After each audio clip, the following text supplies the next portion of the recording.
Hey guys, David Waters here with Gators Breakdown, and this episode is going to be a Gators Breakdown Plus chat, but did want to put a disclaimer in here before you get to the meat of the episode. The audio is a little rough, so excuse me for that. My podcast board, I didn't set the channels right, and it's my fault. But so the audio is a little rough, just giving you a warning, so I don't need all the, talk back about it just sounds like crap or whatever. You can still understand most of it. Really good topic of course, if the outlook has changed for Gator Nation out there, speaking to Gators Breakdown Plus members, have the outlook changed since the transfer portal spring has ended and all the 15 transfers that Florida brought in? Just trying to get a gauge on how people feel out there. So did it in chat form this time, but was even asked to relive the question I asked Dan Mullen about recruiting, of course, that started a firestorm that week in Gainesville. And in some ways, a lot of people say just put me on the map there. So, but anyway, even that came up. So we talked a whole lot of transfers, the wide receiver group, and that infamous question right there asked to Dan Mullen a few years ago. So just to give you a little warning about the audio, please forgive me on this one. Usually have that up and running pretty good right here on Gators Breakdown, but just wanted to give you guys a little fair warning. Here's the chat. Plenty to get into, of course. Last week, big week transfer portal wise for the Gators, getting Cormani McLean and Elijah Badger, and good to see things kind of go Florida's way a bit, and even with all the talk that, hey, this could happen, and it was good to finally see something like that go for Florida's way. So I put it in a thread here on Discord over the weekend, but I think some of the talking points certainly can be, does it change your outlook? Do the 15 transfers change your outlook on the season? I don't know if that, totally means win total or not. If it jumps up a bit for you, I think it just certainly thinks, at least it's got to at least raise the floor. I think if you look at what these 15 transfers do for Florida.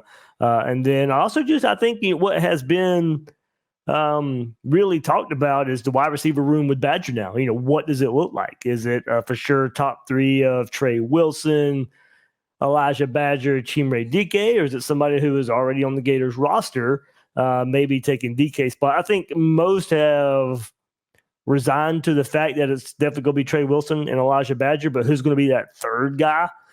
So a pretty good conversation there the last couple of days of who can be that third receiver. I know a lot of people still throwing Jackson's name around, Burke's name around, Mizell. It seems to be the three that I've heard the most in who will be that third wide receiver. But certainly, I think a polarizing topic that's gotten a lot of talk the last few days. So 15 transfers, does it change your outlook? What does wide receiver room look like? And whatever else we get into right here on this Gators Breakdown Plus chat. But hope you guys doing well, enjoyed your weekend, and really just living just kind of basking in the good news that was last week for the Gators. But kind of went through it last week after Badger committed, and just how many players of that 15 of those transfers, certainly will be, instant impact. How many, can we expect to contribute? And it's certainly most of them. It's if we go through the list now, and maybe we'll count as we go along. But with Elijah Badger, I think certainly we'll count him as an instant impact. Cormani McLean might be a little tricky just because of, Jason Marshall, Devin Moore, and the rest of that room. How many reps does he get? But, instant impact as a starter, probably not. But would there be an instant impact? I think I'd probably peg him in there. So, okay, there's two so far. Then kind of Asa Turner would be your number 3. DJ Douglas 4. Devin Manuel 5, George Gums, probably, I won't say starter, but maybe impact. Grayson Howard, definitely. Teammate DK, yes. Triquest Bridges, yeah. Joey Slackman, yeah. Brandon Crenshaw Dixon, yeah. So that would be 1, 2, 3, 4, 5, 6, 7, 8, 9, 10 of the 15. And maybe George Gums. I mean, I heard you guys talking about it earlier on the Discord of, Florida still, talking about transfer portal and edge where they did get George Gums, but yeah, you didn't get the proven playmaker like an Elijah Badger at receiver or Chime DK at receiver. You didn't get that at edge there, but you did bring George Gums Jr. So maybe throw him in there too. He'd be 11 out of 15. I don't, however you want to put him in that mix, but we knew how critical this season was for Billy Napier. This 2024 season was for Billy Napier, that he needed instant impact transfer portal guys. Not most of these guys didn't need to be the developmental type. They needed to be the type that could come in and pay dividends for this crucial year 3 for Billy Napier. This hard schedule for the Gators needed guys to be able to come in right away. And 10 out of the 15, 11 out of the 15 are going to be starter / heavy impact players for the Gators. Yeah, I guess it just comes down to putting it all together and making it work now. I mean, I know you were asking expectations. For me personally, I mean, I don't really have any set expectations. It doesn't really change anything. I think we've done a good job finally in the portal and transfer portal of upgrading the talent. We kind of slow played that, and I guess Mickey, I don't really know what the excuse was for the last two and a half years, but this spring portal seems to be our best overall portal period of Napier's tenure so far, I think. But yeah, I mean, we still got a lot of questions on defense, and then in game coaching, time management, clock management. So. Until we actually see it all come together and work on the field, it's kind of still wait and see. And that's just for me personally. Well, yeah, I mean that kind of goes to where it definitely raises the floor of this team, and at the same time, I think it puts the word potential out there. I think it at least put that, because the Florida was going to make a jump. They need to move like this in the transfer portal.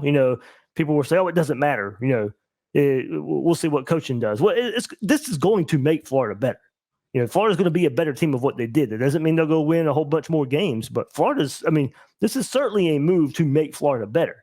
Yes, the next step is Billy Napier putting it together and be a better game day coach, and all that comes with that. But at the very least, this team is better than what they were coming out of the 2023 season.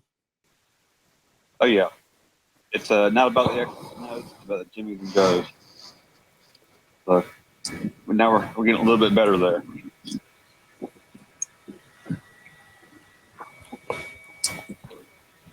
Hey Phil, you mentioned Cormani, but didn't mention Grimsley, who I think has a chance to do more this year than Cormani does at weighing the same my 3-year-old does at whatever he is. I don't believe for a moment he's 175, 80 pounds.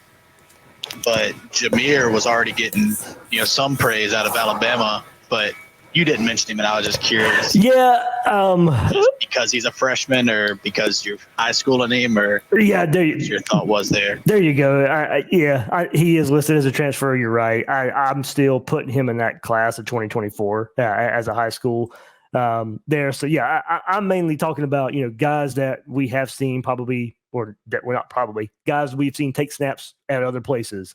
And be that guy that they could count on. Yes, I am counting Grimsley in the. So let's take it away from let's take the number 15 away and just go 14, because you're right, I counted him in the overall number, but not necessarily in that group. So yeah, maybe 11 out of the 14 that were played college football somewhere else within the last year or so, certainly making an impact.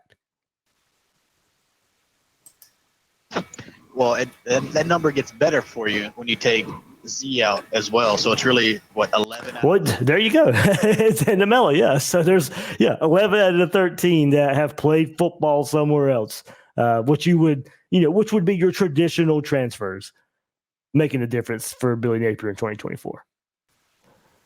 Yeah, that transfer versus high school, that's an entirely completely different argument. But I just, you didn't mention him, and I felt like he would have a pretty strong chance to show out more than specifically Cormani this year. Yeah, good point. So if we just look guys who have played, it would be take two of them away, and you got 13. Ooh, yeah, that's good. Who are your two most important transfers, like on offense and defense? If you had to pick one on each side, who would it be? Ooh, one on each side. Okay. I want to go Badger on offense, but man, one of those tackles. Both your answers aren't Badger and Pup. Those were the two that came to mind first. So. Safety, that getting asked to Turner probably. Yeah, on the safeties. That safety position.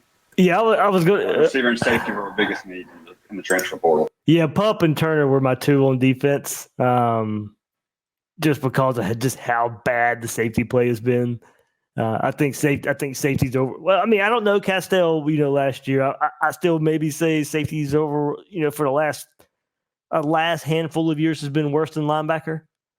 So, and the amount of just big explosive plays Florida gave up last year, and I'm hoping Turner can help stymie that a little bit as well. That's a good one, though. That's a good one. I probably do lean Turner, but yeah, Badger for sure. I said that honorable mention to the tackles, and then Turner on defense with an honorable mention to Pup. There you go. That's a good question, dude.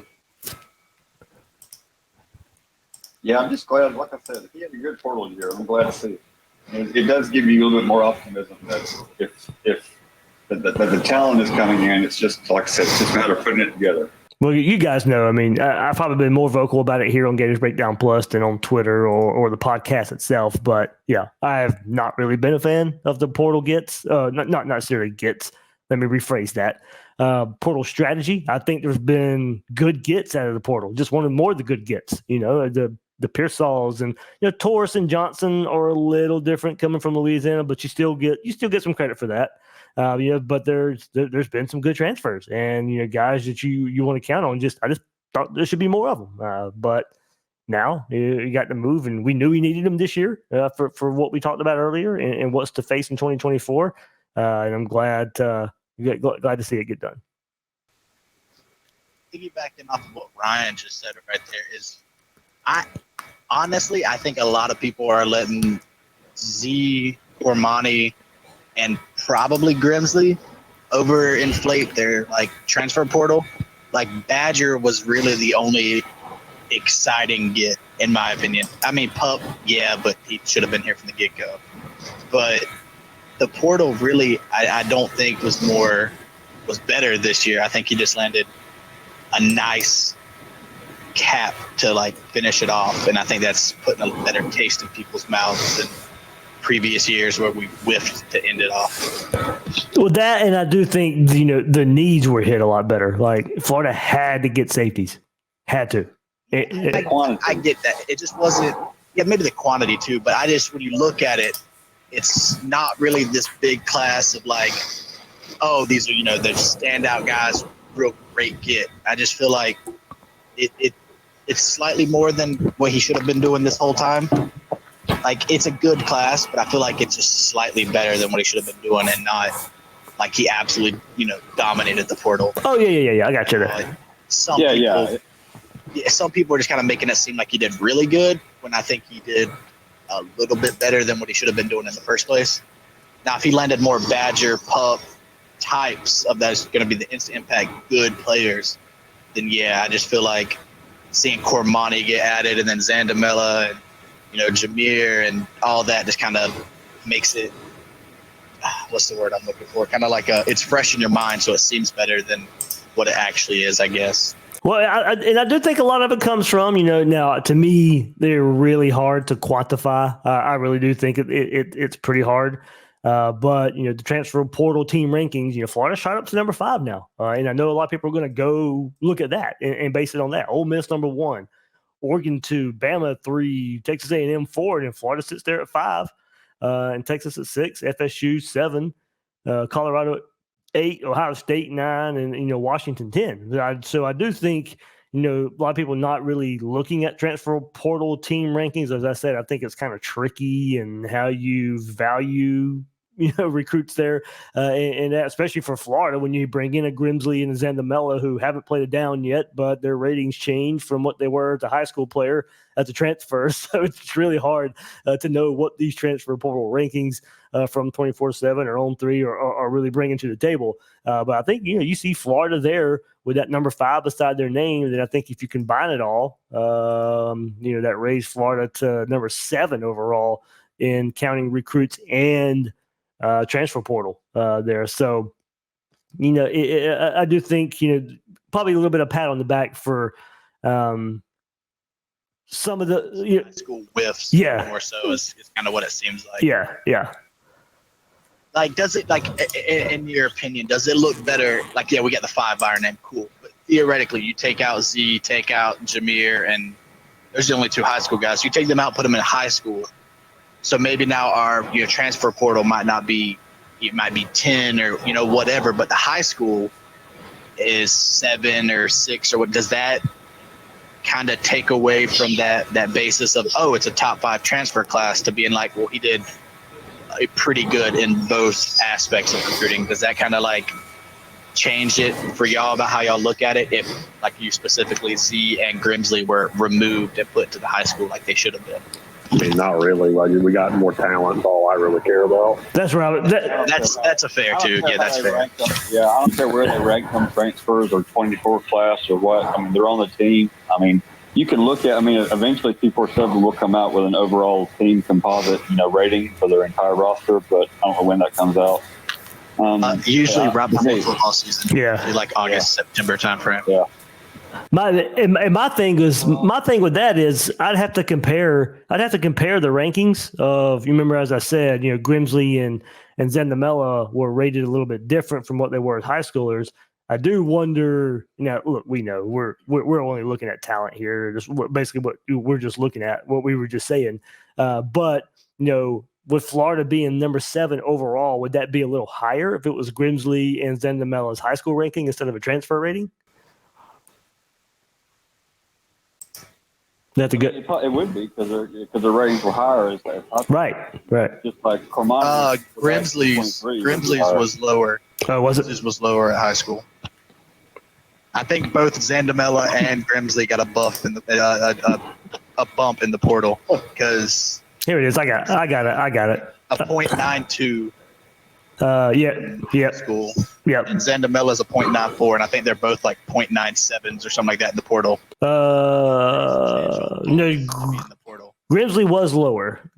Grimsley was 92.9 as a high school and 91 as a transfer. Was he? Okay, I thought for some reason I was thinking he was 90. But you were right. You were right on Zandamela. He was 94 to a 97. Yeah. Zandamela went from a 94 in high school to a 97 in the transfer portal. So yeah, I guess he lifted a little more weights. Maybe I don't know. He ran a faster 40. Oh, he got the LA bump. That's what it was.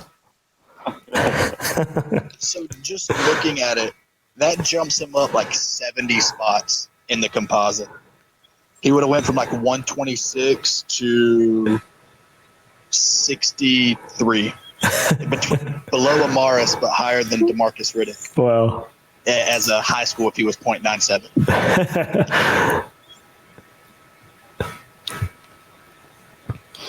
But yeah, pretty good class. Like I said, it's the impact at safety for sure.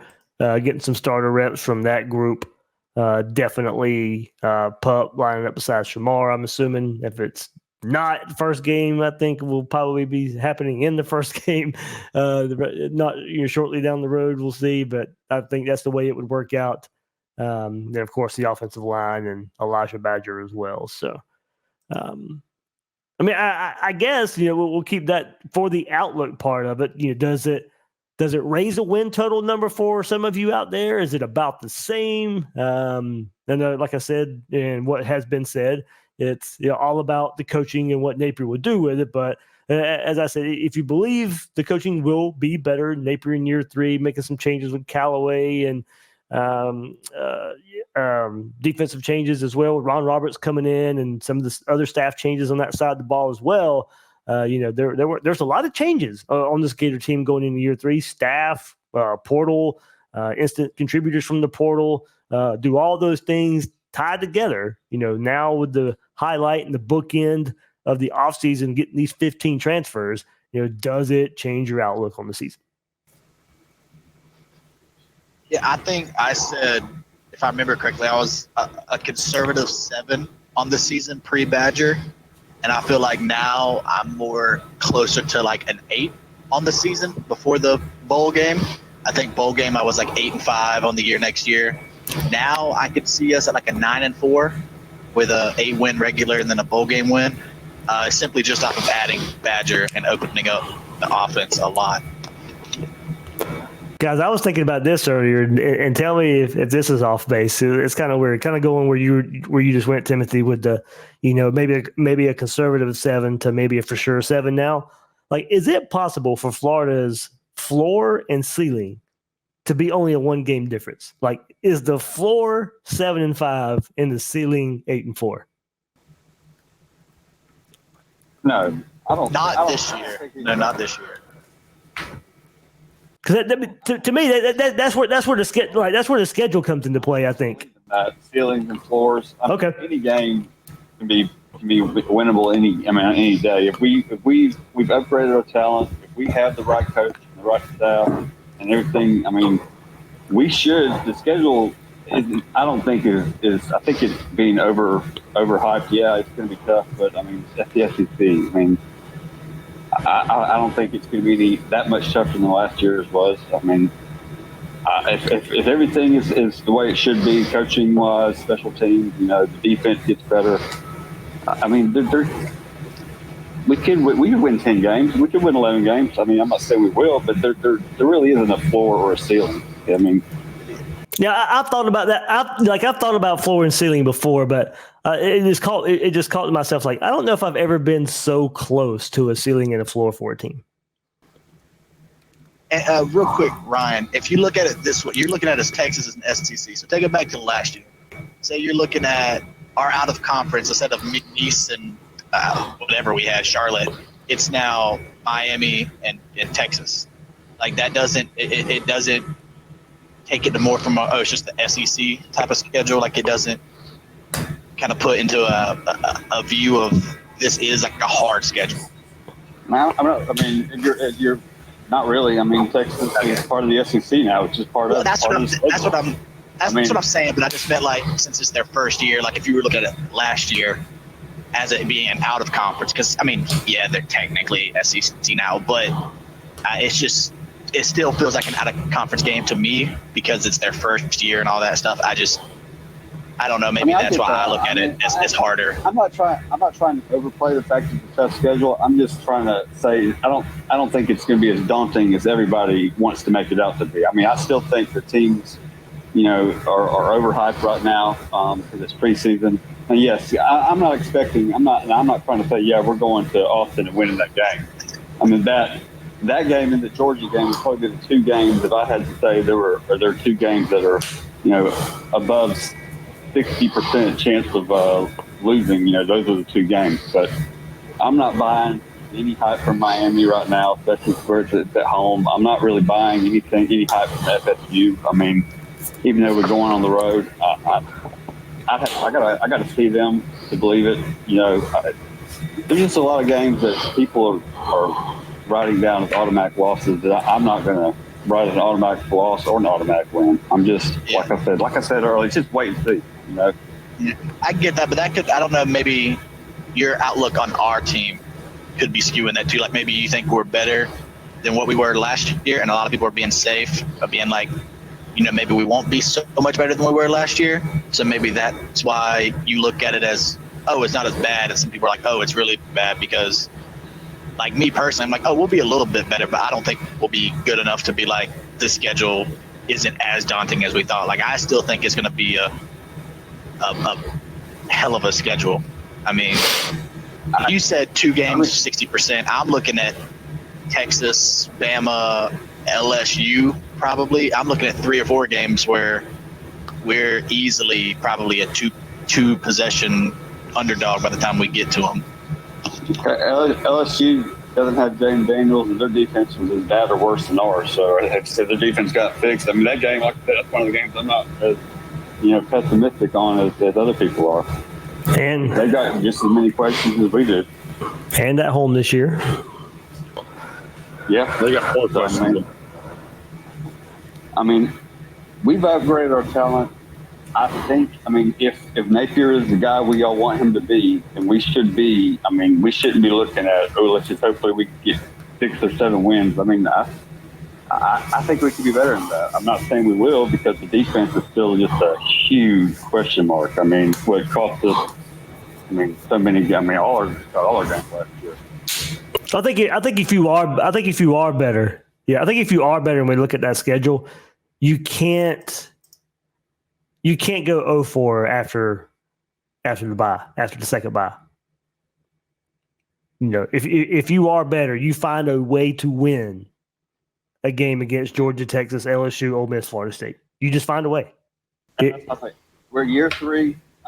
If this is the guy, he's at every excuse, NIL, transfer portal, whatever. But this is the guy, he's hired new guys, new strength coach. There are no more excuses. If he's the guy, then we should be out there winning games in the SEC and contending for playoff spots, regardless of schedule. That's just my personal opinion. Yeah, we'll find out how that plays out for this fall. Yeah, back to what you said, Dave. The more that we add, especially defensive wise, I have us beating Florida State like easy. Here in Tallahassee, I don't. They're like a 45, 50,000 capacity for their stadium this year. I'm not worried about it being on the road at all. But the more I think about it, Ole Miss looks like a game where I think we could really go in there and take one there, because their defense is always usually questionable. Most Lane Kiffin defenses are. It's more so the offense of Ole Miss that I'm worried about. I'm more so worried, can our offense keep up with Lane's offense? Yeah. Our defense only needs a stop or 2, theoretically, for us to win if the offense is doing what it's supposed to do. Well, kind of on this note, I'll go through it. I pulled up On 3. Put out their power rankings today, and they waited until transfer portal. So Florida's additions are in there. I'm going to add this to the video. But they put out their power rankings post-spring. Let's see, what do they call it? Their 2024 post-spring, post-portal SEC power rankings. Georgia fends off Texas for the top spot. Georgia 1, Texas 2, no surprise there. Alabama number 3. They have Ole Miss 4. They got Missouri all the way up at 5. And this is, we had this conversation a little bit. We started looking at teams. They have Tennessee number 6, LSU 7. And the more I think about it, that's probably where I'd go. I think LSU's got a little bit more questions the more I thought about it. You guys have kind of brought it up. A little more questions and maybe led to believe a little bit. But Tennessee 6, LSU 7, Oklahoma 8, Texas A&M 9. They do have Florida at 10, saying facing a potential make-or-break season, Billy Napier has done well bolstering UF's roster with impact transfers this spring. Graham Mertz remains QB1. 5-star DJ Lagway impressed during first few months on campus. Florida cannot afford to miss a bowl game in 2024, so recent transfer additions like Arizona State wideout Elijah Badger and Colorado corner Cormani McClain could prove to be the difference. So Florida 10, Kentucky 11, Florida 10, Kentucky 11, Auburn 12, Arkansas 13, South Carolina 14, Mississippi State 15, Vandy 16 there. But, they do have Florida 10. But kind of one reason I brought this up and kind of going to the conversation we were just discussing a bit is now with with this, and Ryan, kind of going to your point of where we think Florida should be, I think ultimately when it's all said and done, after we get past this year, if this thing is headed in the right direction, Florida should be, there's 16 teams in the SEC now. Florida should be in the top half every year. Now, don't get me wrong. There's a lot of teams in the SEC who think the same thing, or they shouldn't be out of the top 4. But I think if you just split the conference in half, there's 16 teams now. I think if we know Florida to be Florida, if this thing is headed in the right direction, Florida should never not be in the top 8. Yeah, I'd say top 6, but that's probably that's where I'm at too, Ryan. Is I think we should be in competition to win the SEC every year theoretically, and I think 5 or 6 is kind of that sweet spot of a game or two might separate you. Well, I agree ultimately, because look at this list. Ole Miss is 4, Missouri is 5. Come on. You're looking at your Florida and your LSU should be that high. Your Oklahoma. Oklahoma thinks that if I put that where you cut it in half, Oklahoma thinks it should be in the top half. Texas A&M thinks it should be in the top half. Florida thinks that way. Auburn thinks that way. Obviously, not all these teams can be in the top 8 of the SEC when you're at 16 teams now, but that just goes to when you add Texas and Oklahoma, the competitiveness in this conference. There's some big boys in this conference now, and being top half of the conference, of course, if you were in any other conference, that probably means you're top 3, but in the SEC. Well, and also is, correct me if I'm wrong, we're done with divisions now, right? Correct. Yes. Yes, we can't just skate by on, we beat Georgia and Jacksonville, we're going to the championship. Right.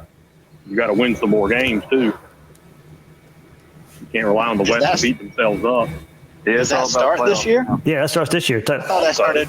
Yeah, I thought that started when we did the new. I thought that started in 26 when we did the new format. Nope. Top 2 teams go to the SEC championship. So you could have a Georgia Bama rematch because they play each other in the regular season. You could have a Georgia Ole Miss rematch. It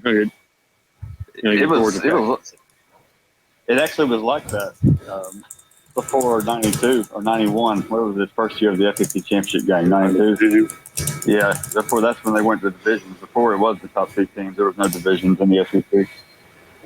Well, there wasn't even a game, was there?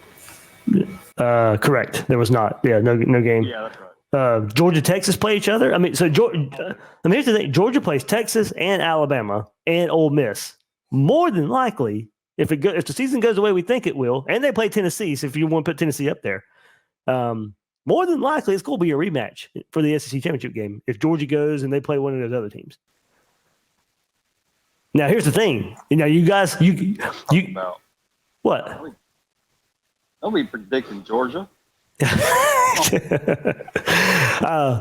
Georgia's going to lose. here's the thing. We saw how cake Missouri's schedule is. Georgia doesn't play them. And could Missouri sneak in there because of their easy schedule? But that schedule for an SEC schedule is a joke. Missouri's schedule is cakewalk. To an extent, so is Ole Miss's. Yeah, it is. If we're being honest, it is. You're right. Really having that hard of a schedule either. But they do play Georgia, so I'll give them a little bit. Yeah, but that's not going to tire 12-game schedule that's really just pinning on one team. Oh yeah. I'm just saying that's probably where I go. Missouri has the easiest. They do play Texas A&M, Auburn, and Bama, and Oklahoma. Very cool. I wouldn't go for a Tyson. Was it Schrader? Is Schrader still at Missouri? Cook. Dave, That do we running back? have He graduated, I think. the schedule was created? Like Thought he nobody, graduated. like it's commonly understood like how the schedule is created, right? Yes, Formula. So there was. If you were, I guess quote unquote what they call a SEC power, you got a harder schedule. If you were not considered an SEC power, you got an easier schedule. Okay, so I know you don't make these schedules, Dave, but tell me how that makes sense when you look at Georgia's schedule almost every year. Yeah, hey, I'm gonna say it. Their schedule's tough this year. It's Georgia. I guess maybe, but I look at it compared to ours, and it still looks. But how have they? How long Texas A&M been there? 10 years? Never been to Texas A&M. Never played Texas A&M or something. Yeah, yep. They played A&M once at Athens, and that's it. I mean, but they do play Clemson. They play Kentucky. Florida plays Kentucky. They play Alabama. They play Auburn. They play Texas. They play us. They play Tennessee. They play Ole Miss. I mean, it is a tough schedule. I mean, we're really just having that strength of schedule now. Georgia's still never gone. No. To College Station. And now, since we get repeat schedules, we know they're not going next year either. So, yeah. Well, at least they got a hard schedule next year. I mean, they probably won't have near the difficulty with theirs as we will with ours, just because the talent still isn't quite even. But yeah, Kirby Smart's just going to add as many 5 stars as he's going to play games next year.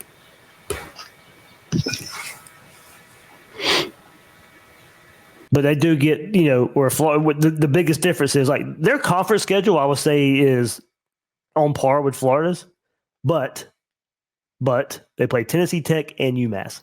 So, Florida's only got the 1 cupcake. Georgia has the 2 cupcakes. About Miami? Right, yes. Since, Miami in the Central Florida game are really, right, that's the difference. Thank you, Scott Strickland, yeah. scheduling game are the ones that are really making our schedule, harder than it could be. Yeah. And I'm not convinced that either. Miami at home being the first game of the year, I kind of like our chances with that one. And then Central Florida, I don't think that's I'm not sure if we should worry about that one either. So, if we are what we think we are, better learn how to tackle Jefferson this time. Exactly. Gus Malzahn will run him into the ground. Yeah, well, tackling, we better learn how to tackle for every game. So if we can figure that out, then it's not going to be just I'm just saying, issue. Yeah, I will say I like Will Harris's tackling strategy. But he ran all over it. I'm optimistic with tackling. They look good in spring. They did. They did look better. Just got to see it transfer. I'm giving up on the defense ever being good. Never disappoint yourself. 7 years. Yeah, we've been bad on defense for 7 years. I'm over it. But we were once We've been bad on defense for a long time. 2018. 18 and 19 wasn't bad. It wasn't great either. I was coming out of the 19 season, saying they just need to take the next step. Because they were okay. They were okay besides the Georgia and LSU game in 19. They were okay. I was okay, just take the next step. But they fell off the face of the earth. Was it 18 or 19 where Todd Grantham was looking at that Bengals job, and we were all like, "Oh, I hope he stays because he's making them look really good." Yeah, it was the 18 to 19. Yeah, 18 to 19 transition. Yeah. Yeah. Must not have been part of those conversations. Well, that was just I think Gator. That was just like more so a Gator Nation type. Don't want to lose our DC. My thing then, more just because then you would have ended up with whatever we were at, like 3 or 4 DCs in a row or something. Yeah, you could have ended up with Patrick Toney or Austin Armstrong again. I don't even know who they would have hired, to be honest. I can't even remember who the talk was at this point. Probably Strong. He's always the talk. Always nice. They would have elevated Christian. They would have elevated Christian Robinson right away. That's right. You're gonna give me imaginary PTSD thinking about it. Hey, they would have because they've been in the coaching office every day. You are strong. Hey, bring C-Rock back. I'm all for it. He keeps getting jobs. He can't coach for shit, but he can get some jobs now. Buddy's the best interviewer in the world. Evidently, isn't he like the defensive like line coach or something at Alabama? Where? Apparently, he's not that good as Robin to his Muskant Batman. Where is he at right now? He's at Bama. Is he? The board. Yep, there he is. He's not Bama. What is outside linebackers is his title? That's what I was looking for. He's not getting promotions, but he is dang sure keeping the same job. You guys want to know what the first? You guys want to know what the first line of his bio at Alabama is? One of the top young defensive minds in college football. Young.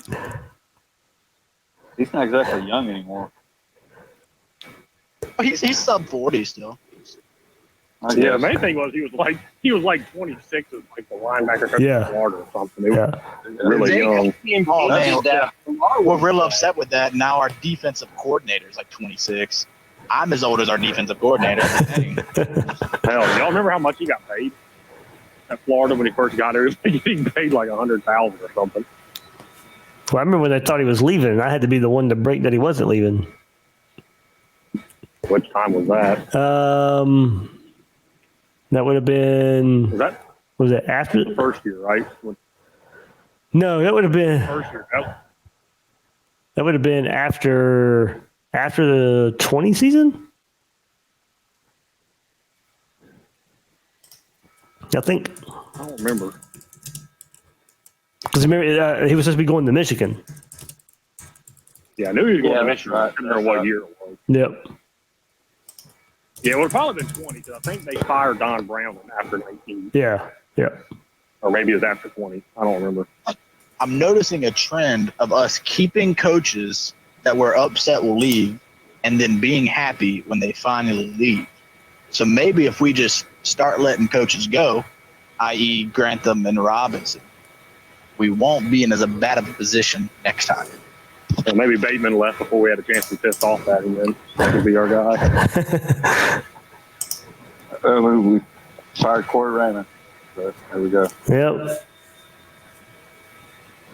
Dude, that's what it was. That's what it was. He's supposed to be leaving for Michigan, and then Spencer.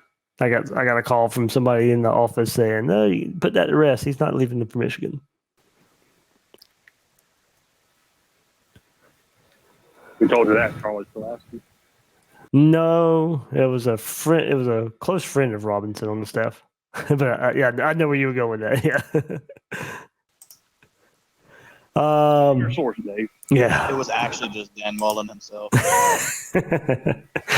him and Dave talked about it before that press conference. He's like, "Hey, Dave, ask me about recruiting." That's what it was.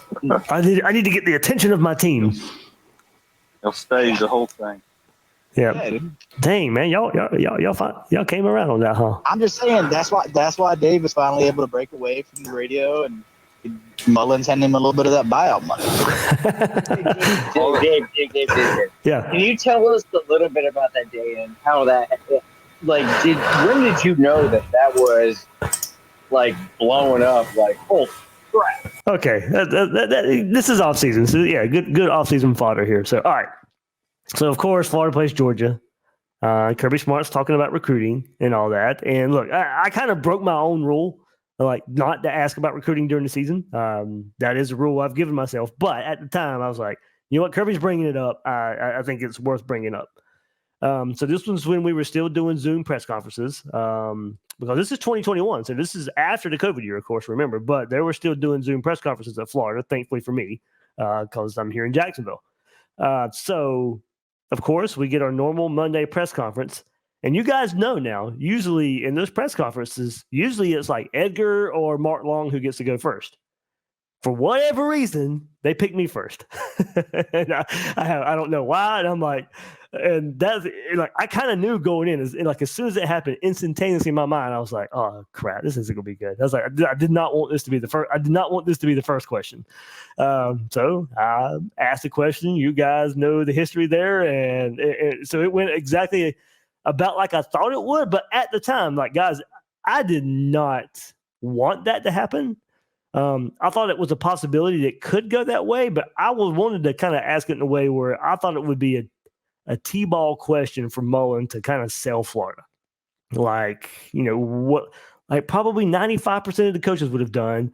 We got a great place. We believe in what we're doing. We want guys to come to Florida, blah, blah, blah. Instead, he got defensive, and you all know the story there. But that's just kind of how it happened. But then, of course, he shuts down media for the rest of the week, and I got people calling me and jokingly say, "Oh, way to go! We can't get anything this week because of you." But no, that was not serious. It was a joke running around the circles there. A lot of people were mad at Florida and Mullen for allowing him to do that and cut off communication.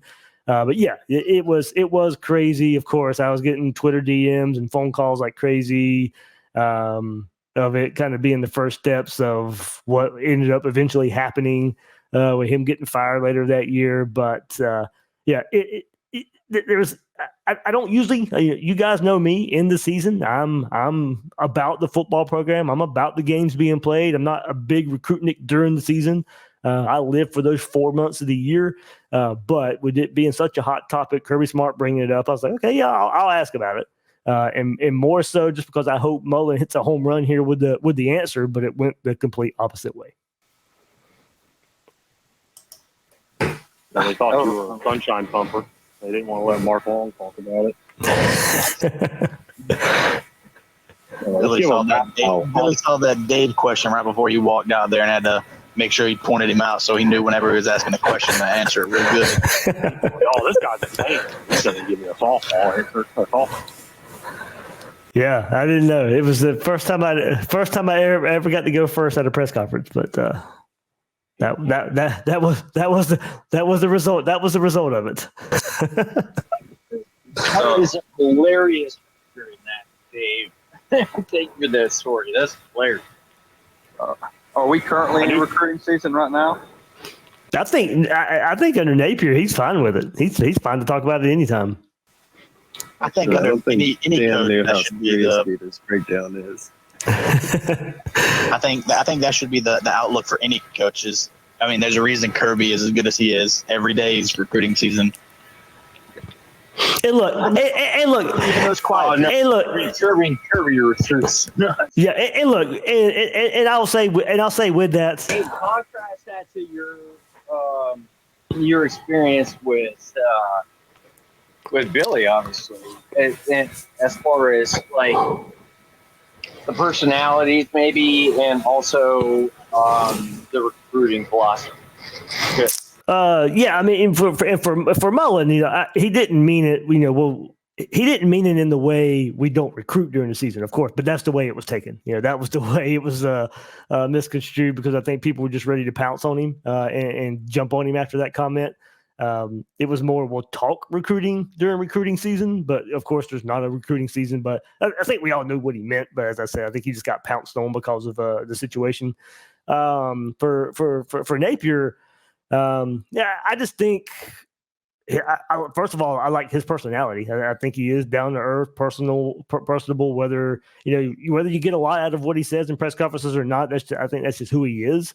I think I was fortunate enough to ask him his opening press conference. I was fortunate enough to ask a question there, and the question I did ask him was about his philosophy of calling plays and how he was going to fill out a staff, and that's when he first let us know he was going to hire 2 offensive line coaches and he was going to call the plays there. So I got to ask a question right away, and I don't get to go to Gainesville for the Monday press conferences or midweek press conferences. So if I get to ask anything, it's after games or what I share with you guys when I get to. Usually I get my question in for the SEC teleconference because I can just call in, and that's a weekly thing there. So I try to make myself normal there on that SEC teleconference. So, but every interaction I've had with him, even behind the scenes, I've been on campus a little bit, doing stuff with, NIL and Florida Victorious, Gator Collective, and I've been around Napier in that environment as well. So it's just, I hope it works out because I like the dude. I like the man, the person that he is. I hope it works out, but we all know this is about wins and losses. But like as I said, and I've said it plenty of times the last month or so, if he gets this thing rolling, I think it will be hard to stop just because of how he has built it and kind of who he is and how he operates. He's just got to get it going. Yeah, I think he's proven that if he could just, like you said, win some games, he's probably a pretty good recruiter. I mean, that's what we hired him for. I think he's showed that he could probably recruit on the same level as the big boys if everything else, behind the scenes and on the field is working, I'm not even kidding when I say this dude's one of the best recruiters I've ever seen. I mean, to recruit even as well as they do, and they don't win. We haven't won anything. And then we're in the third year, and he's still recruiting as good as he is. Normally, it would fall apart by now. I mean, we're not number one class, but it's also not, 20s, I can tell from just the relationships and how people have come back around to us after, they took bags. If we've had a few players do that, they go elsewhere, didn't really like it, and come back to us. I mean, I can see that he's good on that side, in the recruiting on the relationship side, and he's a man of his word, I mean, it's just the winning on the field. If he can prove that, that we can win games in the SEC, then I think the rest of it, as long as the NIL, I mean, that's going to be a huge factor. I mean, as long as NIL and, that's the driving force between in high school recruiting like it is right now, then as long as that's there and we're winning, I think he can handle the recruiting part, the Kirby part, everything that makes Kirby so good, makes Saban so good. I think Napier has that. It's just everything else that has to start lining up for us. Well, I mean, even Heisman said it a day or two ago. Hold on.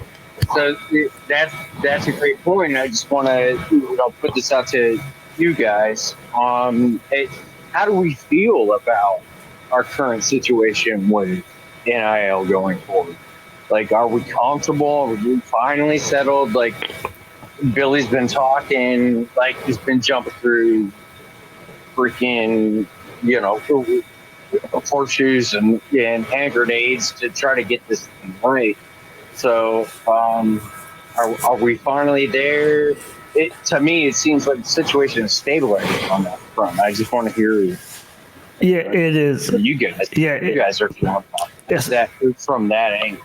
It's in a much better spot. It is stable.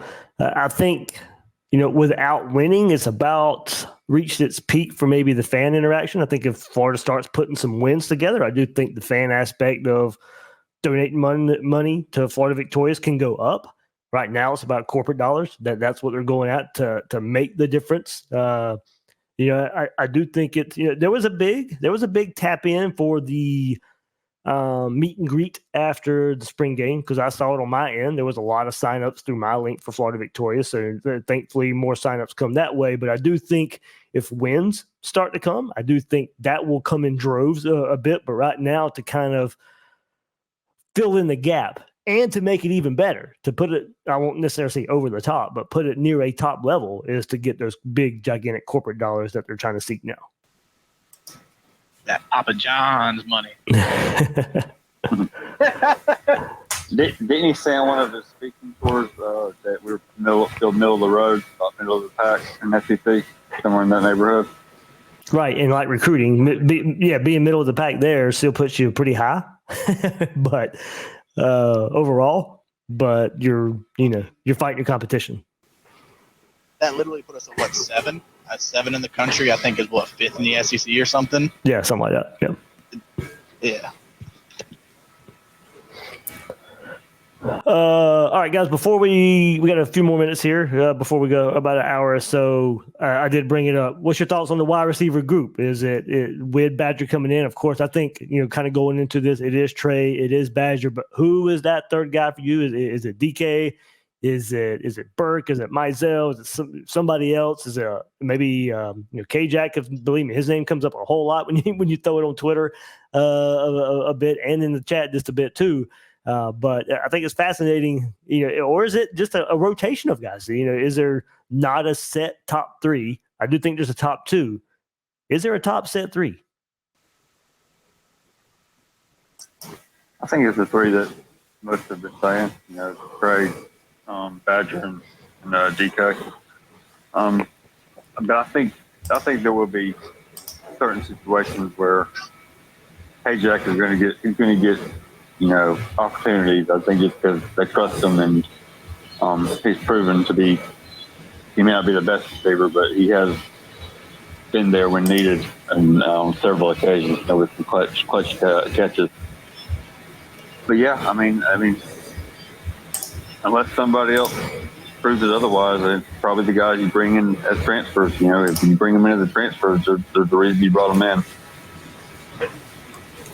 Some of this is going to have to be moving Trey and probably DK around a little bit, but I'm glad Southern Gator threw it up this morning. I didn't know, and I had missed this when DK committed to Florida, but his numbers out of the slot in that 2022 season, he was posted a 78.8 PFF grade out of the slot. That was ninth best in the Big Ten.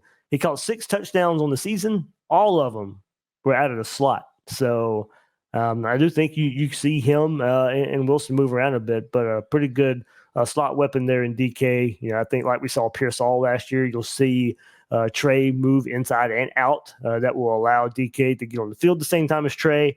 And also, Badger be on, but Badger can play inside and out as well. And Billy Napier mentioned that in the spring, or maybe it was Gonzalez. They teach their wide receivers you're not just an outside receiver. You're not going to just stay outside. Look, in the spring game, we saw Marcus Burt get a carry like we've seen other wide receivers get. So you're not just the inside receiver. You're not just the outside receiver in this offense.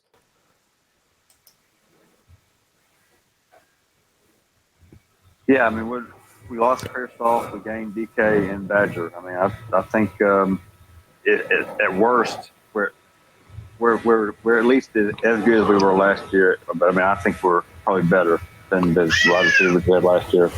Considering the ones we have got more experience. I mean, all that. It's hard for me to agree to that since Pearsall going into last year had already had pretty good proven success in the SEC. Badger and DK had that, Big Ten or Pac-12 and Big Ten respectively, but at the same time, the SEC and everybody says it no matter what is just a different type of animal. I don't know that I can say we're in the same position. Maybe slightly worse, not much worse, but I don't know that I can say we're as even as we were this time last year. I think what gives me hope there. I think what gives me hope there though is Graham Mertz. With Graham, are going to be a much easier, quicker hit than on the field, production wise, than an offensive lineman. You need that skill position in the second portal period. I mean, Billy talks about it, didn't he? So it's much easier to get Badger in here and let him go. Like it's gonna produce. It's gonna produce. It's a very, very good investment. I don't see how we can miss on it. I think Mertz is the reason. I think maybe I know when you want to compare conferences or whatever, but Mertz and DK's 2022 together, I think can be expanded on. I think the jump we saw Graham Mertz make in this offense, I think can help DK in that same manner. But also Elijah Badger, this will be the best quarterback by far he has played with. He put up those numbers with some sorry quarterbacks, 5 of them at Arizona State, and was still putting up numbers there. So I think while the competition is harder in the SEC, I also think he gets to play with a better quarterback. He gets to play with a better offense than what he got to play with the last 2 years at Arizona State. Yeah, I agree. Feel like the wide receiver core has their floor and higher ceiling this year. Yeah, I'm not sure it'll be better, but I think it has a higher floor and higher ceiling. It's hard to discount losing or losing Pearsall, right? I mean, Pearsall was a first rounder for a reason. Yep. Receiver. Yep. I think we still have a higher ceiling. Yeah, the floor has if you look at it like this, definitely been raised. You lose Pearsall, and then you bring in DK, and you expect Trey and Badger to make up the, to pretty much take up the catches for Pearsall, and then you bring in DK, and if he has a 22 year in slot, then that would pretty much equal out what Trey produced for us last year. So the way I look at it, it's at worst, no worse than it was last year. I mean, I know Jay Bud's put it in here, but the ideal scenario is you get that expected jump from Trey Wilson, and you get 2022 Badger and 2022 DK. You get that. This passing attack will be something to watch. If you get that, I'm not saying we are, but if that happens, if those two guys get their 2022 stats. I mean, Badger was good last year as well. Don't get me wrong. But going off their best so far, if you get their 2022 versions and that expected jump from Trey, I think Florida's going to win some games and maybe some a lot of people don't expect. Well, even if long as the offensive line from those guys, I mean, there are still some unproven commodity piece on this roster. For sure. Somebody's going to surprise us.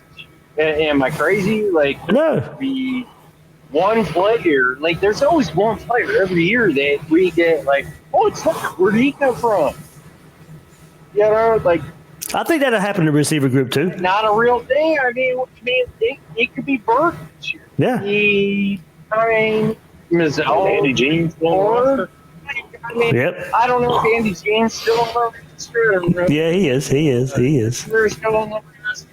I don't know any of these things, but I do know there's going to be a player that we don't know is going to step up. It happens every year. I hope it's a tight end. Which all they know is that Will Jackson. I just hope our tight ends are going to have guys and make that next step. I'm talking about wide receivers. Will Jackson's been reading what y'all said in the Discord. We're going to fall out. Keep reading. I'll tell you, he got a lot more love on Twitter than I thought he would. I'm telling you, that really surprised me. Like, and I'm not trying to, shun the guy or anything like that. I just, if Florida's at their best at receiver, I just, maybe he's got some big catches. I just don't. I mean, yes. Yeah. He's easy to like. Get some backlash on that. I am kind of surprised he was so popular on Twitter. I figured he was more of a Facebook popular type of player. I did too. Yeah. He's easy to like. He's a good I player. mean, Whatever. Yeah. I didn't know anybody on He Twitter made was highlights around whenever his family played here. He's a highlight reel guy, right? He's got great body control. He can make a fun catch every now and then. He's a guy that's easy to cheer for. But he will not be in our starting lineup if our receivers are good. No, if he can improve, just refine kind of the catching and a little bit of stuff like that, he could be a red zone type of receiver. I don't want to see him out there and we're on our own 20. But I think there is a role for him. I do too. Out there, 20 snaps a game. Yeah, he'll get snaps just because legacy. I mean, he's a senior. I mean, he knows the system. He can be trusted. I mean, I'm Billy Napier. I'm sure. Well, feels like he's he not can trust terrible. him, though. I mean, he's not great. He ain't terrible. Third downs. I mean, you got to think about as long as he's been around the program, this guy is trusted. He's a legacy. Like, everybody, like all the coaches love this kid. And so do the fans. None of them in here, obviously. And I'm speaking for them, not myself. I love the ones that's going to win me some ball games. I don't care who it is. Yeah, I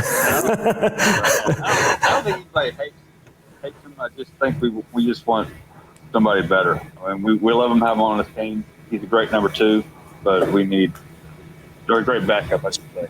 We need. I was about to say, players. not a number 2. Yeah, not a number 2. I mean, he's a great backup. Yeah, for sure. No hate on him. He's good. Let's just enjoy. I wish he'd bulk up and go to tight a little more.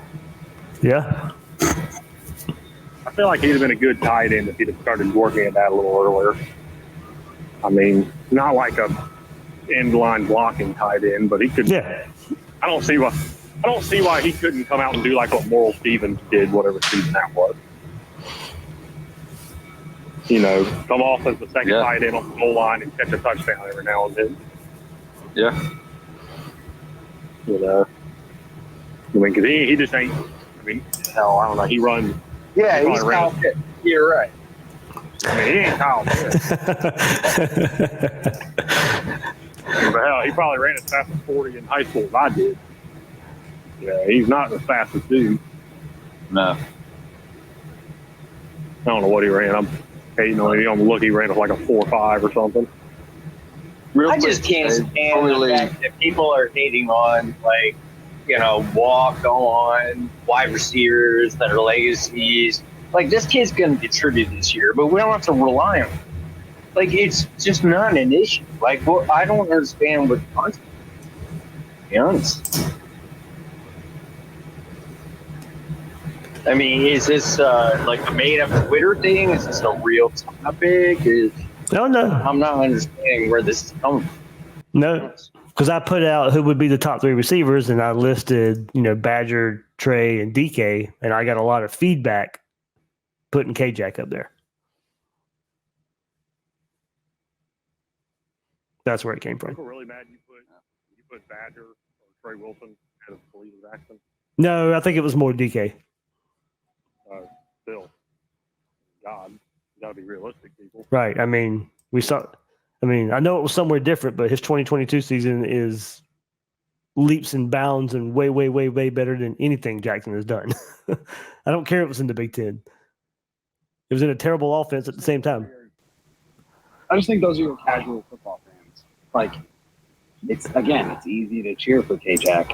Yeah. He's already a Gator, so you're going to want him to succeed. That's what I figured. I thought it was going to be like Facebook people where it's like, oh, you're hating on Willie Jackson's son. It's like, all right, man. Be like saying Luke Matthews should have started in Florida. I like Luke too. Yeah. You got to be realistic. I'm not saying he can't be good. I'm not saying the group as a whole can't be good with him. I just think the ceiling is higher with somebody else. That's really all it boils down to for me. Yeah, he's probably I think all of this whole conversation is very obvious to me. It's funny to me that this becomes Twitter fodder on, that comes into the Discord where we're like obviously like super focused on what our situations here are, and then this is coming from outside. It's like, really, people don't worry about this shit? Like, come on. Didn't you know Twitter was real life? Oh yeah. Until CI the second commits. Yeah. I've had a dude at work arguing with me that he's let me ask quarterback you in about Florida. that. Yeah, hell so he is. this guy's son. So he's been playing quarterback. He's a wide receiver, right? Or He is going to play wide receiver. Yeah. You're right. So, what class is he? He'll be 25 class. That next recruiting class. Oh, okay. I mean, why isn't he committed yet? Like, why are we not building a class around him? Well, you're not gonna build a class around him. Like, he's not. Like I said, you said, he plays quarterback. He hasn't played receiver. He's 247 or even. He's a 3-star. We're debating right now. We're debating whether him or Vernell Brown III get in as the last legacy pick of the class. Okay, I'll say yes. All right, never mind. You don't have one legacy. All right, you talk it out. I got you. I'll take BB3. I had to argue with a guy at work that Cornelius Ingram II wasn't going to play quarterback. He is not playing quarterback in Florida. I don't know what you thought. No, I remember that early on we were, Louisville. messed up receiver. But Yeah, Louisville was interested in quarterback. what's the latest on BB3? So, shit, what did I hear? It's all right. We're in You it. tell me. Yeah, We're in so did Ohio State drop out of it? No. No, they're in it. Okay. All right. Where are we at? Tell me. We're good. Just gotta. If we flip Tramel Jones, it'll be a little better. That's at this moment in May. That's where I'll put it. I like it. Like we don't really need to focus on recruiting this year. It's all about wins and losses. So. All right, Dan Mullen. I hope the staff isn't thinking like that. I can tell, and I mean, but it makes it hard for me to concentrate on. Oh yeah, I got you. Yeah, for sure. A lot of Right? a lot of people. It's not giving up, and that's Yeah. plainly obvious. And I want this thing to keep going because I'm with all y'all. I think he can really. If this is a long-term play, he can do it. No, I get that. I get that vibe a lot from a lot of people. They do not care about recruiting right now. They want to see the field, and I get it. So you would say it's not recruiting season, Dave? For many out there, it is not. They do not care. It's not recruiting season. I mean, I'll keep rooting them on, but let's go. How many days until the 31st? Hey, does your outlook change? You asked the question, but have you answered your outlook? Has it changed because of all these transfers?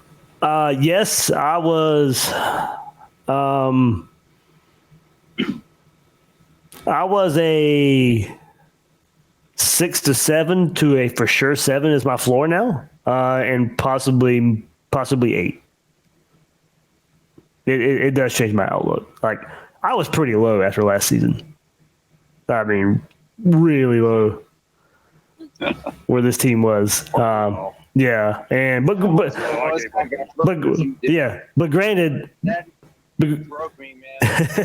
But granted, that was saying, all right, yeah. But granted, okay, there's a portal coming. He's got to nail it, and I think, like I said, he did it enough to where it changes my outlook a bit. So, I think in the world of college football we live in now, I think that can happen.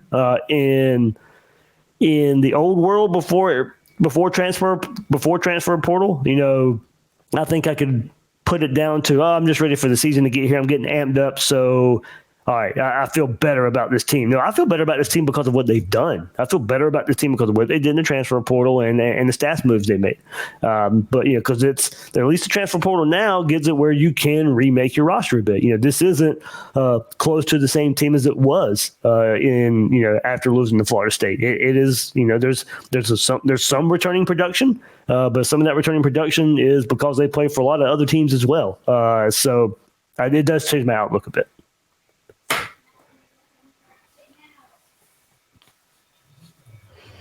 All right. Yeah. So we're going 12-0? 12-0, baby. 11-1. You got to track things. But all right, yeah, we went. Yeah. Dang, Dave, I know you just jumped in. About to have to go. Oh, a little applause.